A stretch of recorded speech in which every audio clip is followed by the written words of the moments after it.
Hello, everybody, and welcome back to the Cold Hard Truth podcast. I'm Jack Smith. I'm Shrikar Gendran. I'm Anish Gupta. And guys, I got to tell you, it seems like it's been a while since it's just us three doing an episode. Obviously, the fan page episodes were super fun for us to do. We had a blast making them, but we're just going to go with us three for this one, going over what free agents are still left on the market and the best fits for each of the players. I'd like to start off with Cam Newton. Where do you guys think is a good fit for Cam Newton? I'll start. As recently as 2017, Cam Newton passed for 3,302 yards and led the Panthers to 11 wins and a playoff spot. And, just 1 year ago, there was no doubt Newton would open the 2019 season as Carolina's starting quarterback. And then came another injury-marred season in Charlotte. Of course, a changing of regimes in Carolina. Matt Rule decided a change under center was necessary. So Teddy Bridgewater signed with them. Just like that, Newton was out of a job. And with the pandemic, precluding teams from hosting Newton for a visit and a physical, he remains on the outside looking in. In terms of best fit, Bill Belichick can talk up second-year pro Jarrett Stidham until he's Patriots blue in the face. So can Stidham's teammates. But the reality is that we're talking about a day 3 pick who has attempted 4 NFL passes. Yep. Will Lightning really strike twice in Foxborough? It's doubtful. And apparently Newton recently posted an Instagram video that showed him moving around and throwing well. He's one of just 6 active quarterbacks who have an MVP award on their professional resumes. It's a hard sell to convince anyone that Stidham gives the Pats a better chance to win in 2020 than Cam Newton. Unless, of course, the Patriots aren't interested in winning this year at all. So I'm going to say the New England Patriots are the best fit for Cam Newton. Cam Newton, man. I think we've talked about him a lot on the show. He's one of my favorite quarterbacks to ever watch. Obviously, us three have been watching football for a while, but we haven't been watching it for that long, right? So I think we all kind of can look at the 2010s as our kind of the decade of which we've been starting football, right? And, Cam Newton's really been in it since 2011. And you guys kind of brought up the introduction about how he's won an MVP. And he's easily one of my favorite quarterbacks that I've ever watched. And to see what's transpiring with his career, it's really sad to see because he was misused at times with Rivera. I think they, busted him to the ground too much. But what he's been able to do, again, I think he's had one of the best decades we've ever seen for a quarterback. And I know you guys will kind of hate me for that, but 3 Pro Bowls, a first-team All-Pro, and an MVP to show for it.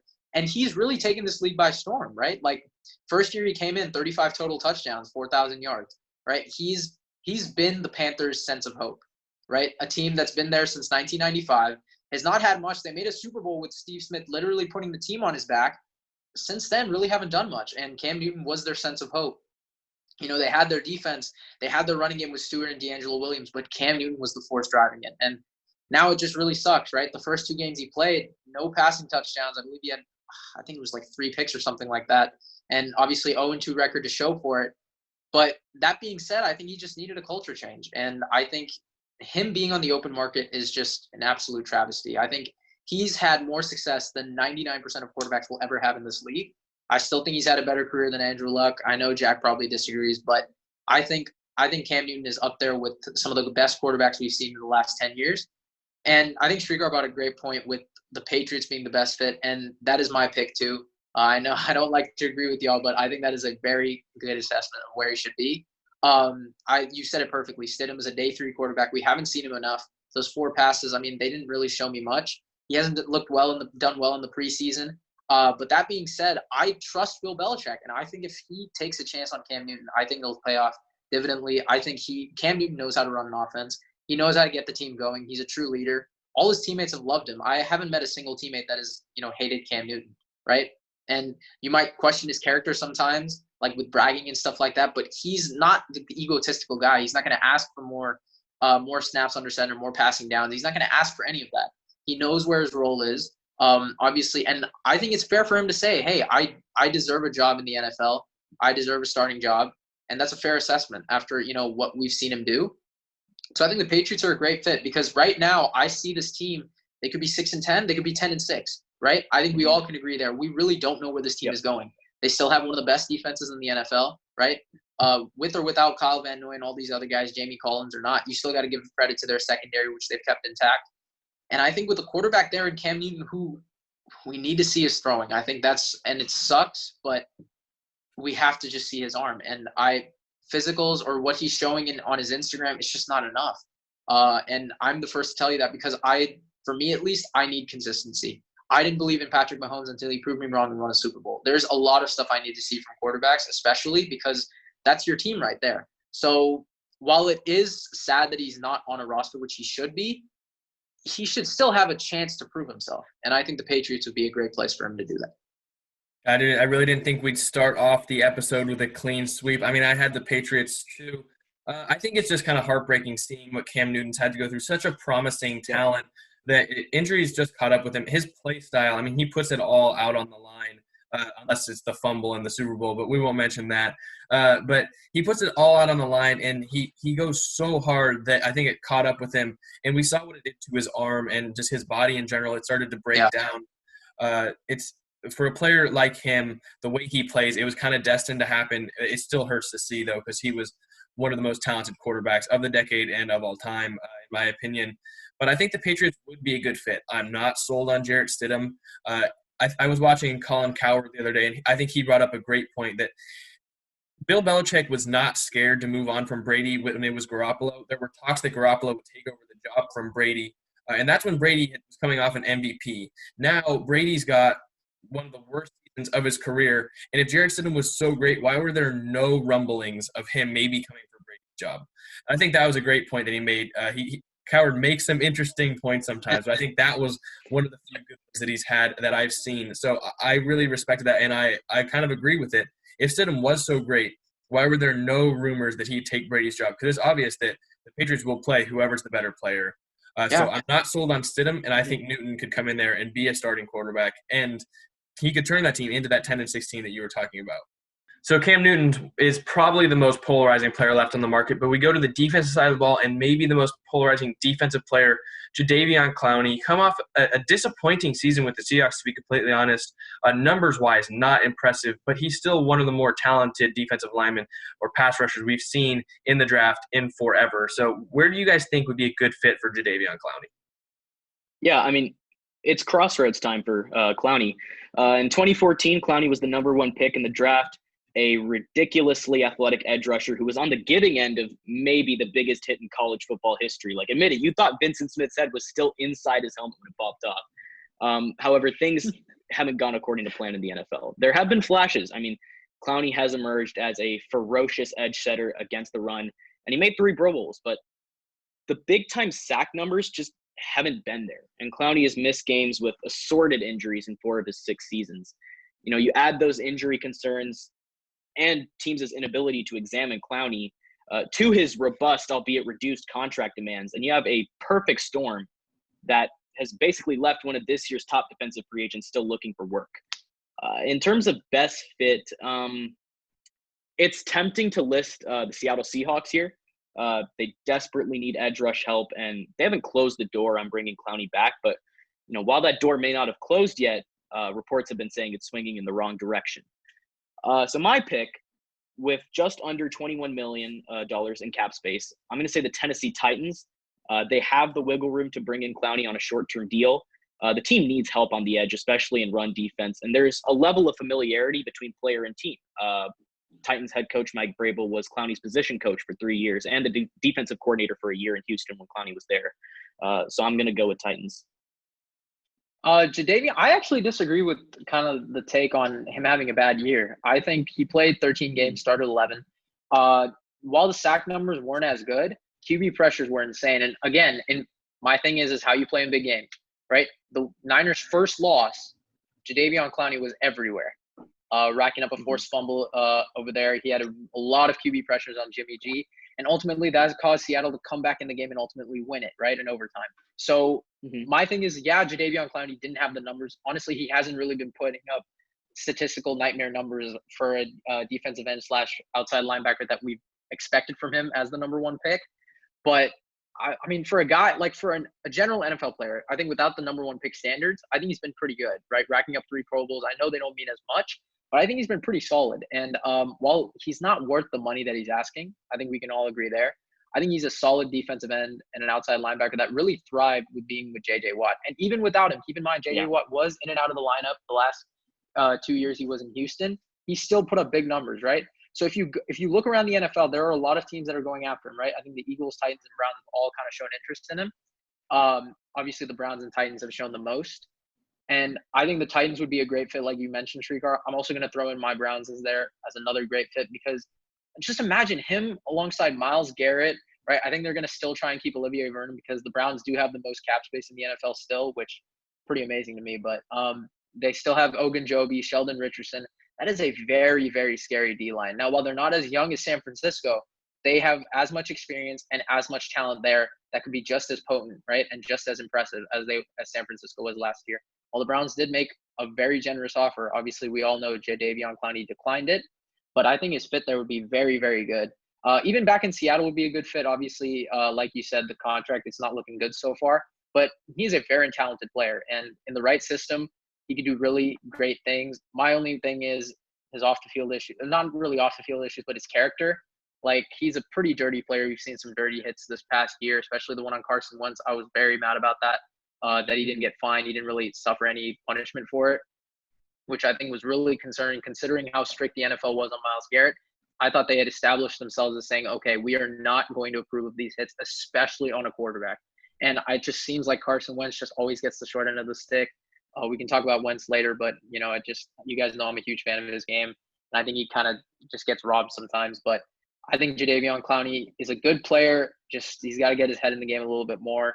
But, yeah, there's a lot of teams that could use a guy like him. And I think it doesn't matter what the sacks are. I think he really gets to the quarterback a lot, and I think he can cause some serious damage for a contender. Yeah, speaking about Jadeveon Clowney, I remember that first game against the 49ers. Me and Shrikar were there, and I told him, I was like, watch out, Jadeveon Clowney is gonna wreck this game. And he ended up doing it. But after that, like looking at the end of the season, seeing that he didn't even lead the Seahawks in sacks, and he didn't have – what did he have, like 3.5 or something like that? That just seemed crazy to me. I believe, 3.5. Keep in mind, he still did do a lot of damage in the wild card game. And that is true. A little bit too much damage on the quarterback, but he still did some damage in the game. Yeah, I just think that if you're paying for a premier edge rusher, you need more than 3 sacks. I get it that he was getting pressures, but you've got to hit home sometimes. So he's definitely not worth what he's asking, and I think teams realize that, and they have been slowly letting him wait until he lowers his asking price. But he seems stubborn, and I think teams might give in because he's such a talent that if he can get it all together, I mean, he can be one of the best edge rushers in the league. Speaking of fits, I think the teams you guys brought up were great. I wanted to kind of focus a little bit more on the Eagles. That Anish, you mentioned them. I think they'd be a great fit because unlike the Titans, they're a team that still needs to prove that they're one of the top in the league. And I think that they're maybe an edge rusher away on defense and maybe a linebacker in a corner. But I think if you can shore up the edge rusher with Clowney, who's great at stopping the run, and with maybe a Fletcher Cox on the inside and a Brandon Graham on the other side, he could get to the quarterback more often. I think that playing alongside those players on the D-line, even Javon Hargrave, who they signed this offseason, putting him on a defensive line like that would be great for him. So I think that'd be a very good fit. Mm-hmm. And now I want to move on to Larry Warford. I mean, the Saints, they drafted Cesar Ruiz, and then Warford was almost immediately let go as the weak link of that offensive line. And now he's just sitting there on the open market. I think he's a great guard. Where do you guys see him going? What's a good fit? Yeah, I mean, 1 month ago, Larry Warford wasn't worried about finding a new team. He was a high-end interior lineman coming off his 3rd straight Pro Bowl trip, who was about to begin preparations for another year as a starter for the New Orleans Saints. And then the Saints spent a 1st-round pick on Cesar Ruiz, and just like that, everything changed. I think the biggest problems facing Warford are twofold. The first is just a matter of circumstance. Warford wasn't released until after the 2020 draft. Teams that might have been suitors for him in March either filled that need or just spent their cap space elsewhere. There's also a matter of fit because Warford is one of the best run-blocking guards in the NFL, but he is a classic kind of road grading power blocker who's only average in pass protection. Teams that employ like a zone blocking scheme, I don't think they're especially likely to make a sizable investment in Warford. So my best fit here, I'm going to go with the Chicago Bears. Given Warford's accomplishments in New Orleans, it shouldn't be surprising that teams have either expressed interest in him or have been speculated as potential landing spots for him. I feel like the Chicago Bears should be on that list. They did make improvements up front in free agency with the signing of Jermaine Ifedi, but he hasn't been the player Warford has, and he was brought in on a 1-year contract. Most importantly, apparently improving the run game has been a priority for Matt Nagy this offseason. I think Warford's addition would most assuredly accomplish that goal.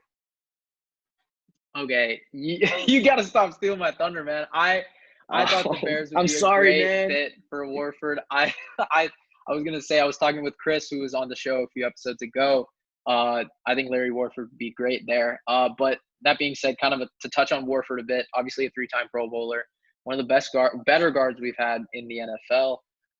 Like you said, his run blocking is really elite, and I think it's really shocking that the Saints kind of moved on from him. Their O-line has been very, very solid, very good. I think we can all agree it's a top 3 O-line. It's been like that for the past 3 years. It's been able to protect Drew Brees, Alvin Kamara, all these guys. But I don't know what their situation is. Are they moving Ruiz to right guard? What are they doing with Eric Murray, I believe, who's on the team? McCoy, yeah. McCoy, who's on the team. Right, like how is that situation panning out? I'm not sure. But I know one of them is going to have to make the move, and I'm sure they're both really good interior offensive linemen. So I trust the Saints will do well, especially with Sean Payton there. But that being said, Warford's got a lot of places he could go. There are a lot of teams in need of a right guard, right? We all know Brandon Sheriff stayed in Washington, and there's a lot of places where teams need offensive line. As you've seen, how many teams pick some up in the draft? How many teams pick some up in free agency? You've seen like the Jets go out and get like 4 guys. You've seen the Browns go get 2 tackles, right? That being said, I think Warford now available. There are a lot of contenders that can go after him, right? However, most contenders do have good offensive line, right? I think we can all agree. The Ravens, the Chiefs, right? Eagles have good offensive line. I mean, obviously they're not a full-blown contender, but a lot of playoff teams, right? Like I said, it's a three-thing combo: coach, quarterback, offensive line. Most contenders have that. That being said, I think the 2 teams that would be great fits, I hate to bring them up again, but the Cleveland Browns, I'm sorry. It's just a perfect fit. Like, I mean, they have left tackle solved, right? They have left guard who's a all-pro in Joel Bitonio. They have a really good center, J.C. Treader. They have a right tackle, right, in Jack Conklin. Who's that right guard? And you know what? Wyatt Teller is not bad. A lot of people don't know him. Obviously, you two, I'm sure you don't really know him either. And I didn't really know him until I saw him against the Patriots, where he had that infamous flip and block play that kind of became a meme for a solid 2 weeks. But aside from that, he is young. He's talented. But the right guard position has been something that the Browns have struggled with ever since Zeitler kind of went in and out of the lineup and eventually traded, right? But there was Corbett, the experiment that did not pan out. And I think with that right guard spot, there's a lot of potential there. If you put in Warford, who's 28, you can let Wyatt Teller kind of develop. And I know it sounds really biased, but I mean, it's the one position they need. And I think Warford would really fill it well. And obviously the Bears, kind of going back to them, Kyle Long just retired. He was switching from left to right guard, so that position is gone. And the Bears need that offensive line help because, in my opinion, I still have hope with this team. I think the Bears can be a very good team, as I was telling Chris. I think this is a team with a lot of potential. And I can easily see them making the playoffs, but they've got to get their offense right. I think their defense was very overlooked due to their offensive woes. And I think with that offensive line, David Montgomery can develop. Obviously, whoever's under center, Foles or Trubisky, will do a lot better with a better offensive line. So that's where I think Larry Warford stands. I think those are 2 great fits. Jack, what are your thoughts? Well, yeah, I want to start it off. It wouldn't be a Cold Hard Truth episode if it without Anish bringing up the Browns a couple of times. But I agree. I think it would be a good fit. Warford, I mean, you guys kind of touched on all that he can do. And, being a Pro Bowler, you don't see them get cut very often. But I think one place that you guys didn't bring up was the Cincinnati Bengals. Coming in, they've got Joe Burrow at quarterback. Joe Mixon has been running behind one of the worst offensive lines in the league and succeeding. And I think that putting Warford in at the interior line spot that we talked with Jared a couple episodes bringing up the Bengals, they do not have a great interior offensive line. And someone even mentioned that down in the comments. I think that bringing in Warford would really help that, and Mixon would be very thankful to have a Pro Bowl level guard on his offensive line. And I think that having Joe Burrow with a dependable running game, and I mean, Warford's better than at pass blocking than what they already have. So I think that when you have a young quarterback, offensive line is important. We've seen that the young quarterbacks that have offensive lines have done well, and the young ones that don't have struggled early in their careers. Yep. So I think that giving Joe Burrow a Pro Bowl lineman like Larry Warford would be great. And then kind of flipping over to the defensive line, one of the most interesting stories recently in the NFL has been Everson Griffin, because it's hard to tell kind of what's been going on with him. He's had to take off a season, and now he's out on the open market, but it's hard to deny his talent. I think he really helped out Danielle Hunter and helped him grow, but now he's a free agent. Where do you guys see a fit? Yeah, I mean, Everson Griffin doesn't have the highest national profile, but he has carved out quite the career by rushing the passer. Over 10 years with the Minnesota Vikings, he has amassed 74.5 sacks, which puts him fourth in franchise history behind Hall of Famers John Randall and Chris Dolman and Jared Allen. Griffin has topped the 10-sack mark 3 times and has been named to the Pro Bowl in 4 of the past 5 seasons. And like many of the players we've been listing, I mean, Griffin's biggest problem in finding work is the circumstances that face many free agents in 2020. Griffin's also getting up there in age and has missed time in 3 straight years, including 5 games in 2018 while he struggled with his mental health. He did say that the trials of 2018 were a blessing in disguise, though. It would be a lot easier for Griffin to convince potential suitors that were the case if he could actually, meet them. In terms of best fit, I read this online, but when the gang at ESPN recently pegged its top fits for remaining free agents, there were opinions galore. But where Everson Griffin was concerned, they were unanimous in their belief that his best bet for a new home is the Pacific Northwest in Seattle. And then, add in that Griffin played for Pete Carroll at USC, and this one almost makes too much sense for me. So Everson Griffin, I think with Minnesota, I think it was just their time to go younger. And I think, next year, I don't know how they're going to do. It's just too much young talent. I think they replaced it with 15 picks. I think I had something around those lines, 15 or 16 draft picks, which is an insane amount, right? You're talking about a 53-man roster. Who's going to make it? Who's not? I think they're 1 or 2 years removed from being a title contender, but for now, at least, they've decided to kind of switch it up, go a bit younger. And Griffin was kind of one of the victims of that. And still in the open market, he's one of the best edge rushers we've had in the last few years. And while I didn't think he deserved the Pro Bowl last year, he still got it, and he had 8 sacks last year. He's shown that he is still valuable to teams. And this one was kind of tough because I really didn't know where he would fit as an aging presence. But this one might surprise. I think 2 NFC West teams would be a very interesting look here: the Rams and the Cardinals. Now, I put the Rams are there because Dante Fowler's gone. Right, you have Aaron Donald, and I think Everson Griffin could be there. Kind of, not even, you don't have to mentor him, but I think it's a good presence there for Donald to kind of learn even more tactics. And I think that right end spot kind of missing, and I think Everson Griffin can fill it. Even with the Cardinals, I think again just a veteran presence helping out Devon Kennard and all of these other guys. He doesn't even have to play that much, but when he's a spark plug, you could even make him a spark plug-in guy that can do a lot of damage. And I think and he goes to a team, right, the Rams and the Cardinals, who still have a lot of talent. And, right, the Cardinals are young, up and coming. The Rams, they've shown what they can do, and they're still there, though we have a lot of questions on their future. As of right now, they're still one of the most talented rosters in the league. So I think those are 2 NFC West teams that are very interesting. I know you brought up Seattle, but I think the Rams and the Cardinals would be very interesting fits. Yeah, I'm with Shrikar. This is one of the easiest decisions I've had to make in a while. I'm a big Everson Griffin fan of when he played at USC. I'm a little biased on him, but surprise. Yeah. I mean, hey, you bring up the Browns, I get to bring up USC, but it's not a cold hard truth episode. Jack bringing up USC, but hey, now keep going. No, I won't deny that. But I mean, I'm a big fan of Everson Griffin's play. It sucks to see what's happened to him with the mental health issues. I think they kind of derailed him a little bit, and he is one of the best edge rushers we've had in the recent years. But I think Seattle is just a perfect fit. I know everyone that played USC loved Pete Carroll, and they want to go play with him in the NFL. And we were talking in the pre-draft process that the Seahawks maybe draft a player like Yetur Gross-Matos or AJ Epinesa, and that's really what Everson Griffin is. And so to get that defined edge rusher that we talked about with Jadeveon Clowny that they didn't have last year, I think Everson Griffin could come back, play for Pete Carroll, and I think that could be a great fit in Seattle. So going back to the offensive side of the ball, really the only running back on the market right now, Devonta Freeman has shown flashes with the Atlanta Falcons, but just hasn't seemed to stay healthy and stay consistent on the field. But he's shown that he can be one of the top backs in the league when he's healthy and given opportunities. So I'm wondering, where do you guys think would be a good fit for Devonta Freeman? Yeah, I mean, Devonta Freeman is unique on this list, and at least one regard. He reportedly has an offer to join a new team. Apparently, the Seahawks have offered the 28-year-old Freeman, who had 656 yards and 2 scores on the ground last year for Atlanta, a one-year deal that could be worth up to $4 million. The Eagles and Jets have also expressed interest in him. His last 2 years haven't gone well. He missed almost the entire 2018 season with knee and groin injuries, and the 3.6 yards per carry he averaged a year ago was a career low. But still, we are talking about a player who has been to 2 Pro Bowls, posted 4 seasons with over 1,000 total yards, has 257 career receptions, and led the league with 11 rushing touchdowns in 2015.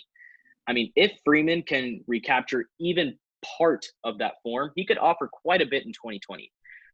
Best fit, the Buccaneers, I haven't mentioned them yet as one of the teams interested in Freeman, but they should be. I think they are. Tampa Bay has upgraded at a number of positions. I mean, something about a new quarterback comes to mind. But the ground game, it still remains a question mark. Ronald Jones, he hasn't lit the world on fire in 2 seasons. And Keyshawn Vaughn's next carry in the pros will be his first. So, yeah, Freeman's best days may well be behind him, but he remains a versatile player who can do a little of everything, whether it be gain yardage between the tackles, catch the ball out of the backfield, pass protect. That last one should appeal in a big way to Tom Brady. So I'm going to go with the Buccaneers here. Yeah, I mean, sorry, I didn't mean to be Shrieker every time he starts a segment, but for Devonta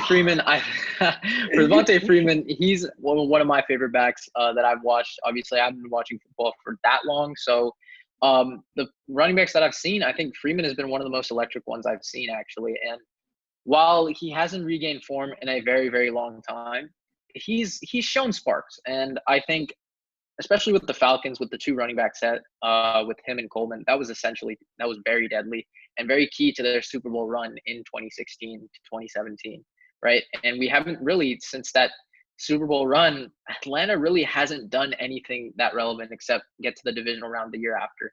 And just their team in general, right? Matt Ryan, we haven't really been talking about him as much. Obviously still a top 10 quarterback, but where is that MVP form, right? Julio Jones, still the best receiver in the NFL, but I'm still waiting for, I know, Jack, I scared you there, but, people regard him there. I still think Michael Thomas, but he's widely regarded as the best receiver. Hey, I'm just going to take it. You said he was, and I'm going to hold that against you now anytime you try to argue Michael Thomas. Well, how about this? He's been the best receiver in the NFL since 2015. There we go. I'll take that. I think we can all agree there. But, he's still a top 3 receiver regardless, right? Falcons defense has been up and down, a lot of injuries. So just looking at their team as a whole, really, they haven't done much since that run, neither has Freeman. But I think he needs a culture change, much like many of these free agents we've had a list on, right? And I think the Bucs, I've been saying it's for the longest time now, is a perfect fit. It's no question. They've invested in their offensive line. They have a quarterback who, obviously regarded as the GOAT, a lot less turnover prone than Jameis Winston, right? They have Gronkowski, they have Evans, they have Godwin, right? They have all the pieces necessary to be a title contender, but the problem is the Bucs have not had a consistent rusher since Doug Martin, right? I think we can all agree there. And Ronald Jones, is he really the answer? I know he's from USC and Jack probably loves him and adores him, but I don't think he's the answer. Peyton Barber's obviously gone, but I think Freeman, Jones, and I forget the rookie's name that they drafted, but those 3, Keyshawn Vaughn, I think those 3 as a running back by committee would be very devastating. And I think Freeman can take a bulk of the carries. It's really tough because I don't know if he's like running back that can get you 250 carries anymore. I think he's more of a 200, to 190 carry type guy. I think we can all agree there. He doesn't need the bulk of the carries. He doesn't need to be a 3-down back, but him on those first 2 downs as a receiving threat, a pass blocker, right? And just, he can run in between the tackles too. Like, don't get me wrong, for someone his height, he's not bad. And I think him with Jones and Vaughn would be very deadly in that offense. So the Buccaneers would be a great fit. Hopefully Freeman can regain his 2016 form. And yeah, Jack, what are your thoughts? Yeah, contrary to popular belief, I'm not sure the Buccaneers are completely interested in bringing in Devonta Freeman, and I think they might be fine with their running back room. I think they believe in Ronald Jones and Keyshawn Vaughn, and they want to see what Jones can do when he's not handicapped by another running back. And they've got everything solved in the passing game, bringing in Brady and Gronk, and they already have the best wide receiver duo in the NFL. So I think they might stay put on their running back room and trust that they can get it going in the passing game, and that might open things up for Jones and Vaughn. So a team that really sticks out, I think, could be the Philadelphia Eagles, because I'm not sure Miles Sanders is completely able to be a bell cow running back for this Philadelphia team. And I think that Devonta Freeman could be a good pairing with Sanders and be the more power back to Sanders' elusiveness and pass catching back. And I think that will work very well in Philadelphia's system. And like I Do you said think he's before, better as a Jordan Howard type guy? Is what you're saying? I think Jordan Howard is a little bit too power back for that Philadelphia Eagles offense. That's why I didn't think it worked out completely. Yeah. But I think that Freeman can be a more in between the tackles guy, and they let Sanders run outside and catch passes out of the backfield and groom him for a year until he's ready to be that number one running back. But like I said before, Philadelphia needs to do something to prove that they can be a contender. And I think bringing in a Jadeveon Clowny and a Devonta Freeman, who are still out there on the market, could be good options for them. And we had a ton of fun recording this episode. Obviously, these players will be signed soon. It's just a matter of who and for how much. So thank you guys so much for watching this episode. We actually have a website, so go check that out. We're going to leave it down in the description. Wherever you're watching this, please leave us a good rating. It's 5 stars if you're on Apple Music, or if you're on YouTube, leave us a like or a comment down below thinking about what you thought of the episode. Thank you guys so much for watching, and we'll see you next time.